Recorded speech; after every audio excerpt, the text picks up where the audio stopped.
So the bar cleaned last night. Megan did a great job.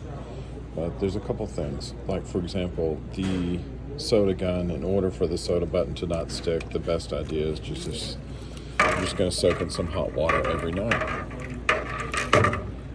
And then as I was soaking this, sometimes you have to put it on the lower level.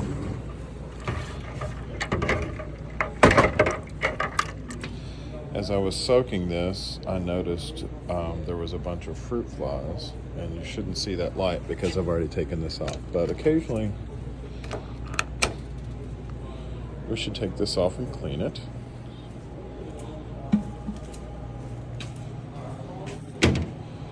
And I thought, oh, I better clean this one. So of course, my fingers are wet now, but I took that off.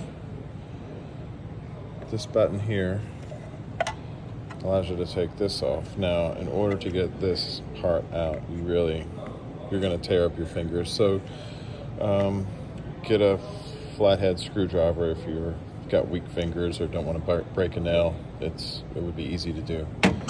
And then this part pops right off. And I cleaned that. Right? So it just goes right into this receptacle. It's got an O-ring, it goes right back on, and then this slides right on. And of course we take that apart when you use two hands. But that's what I got out of it.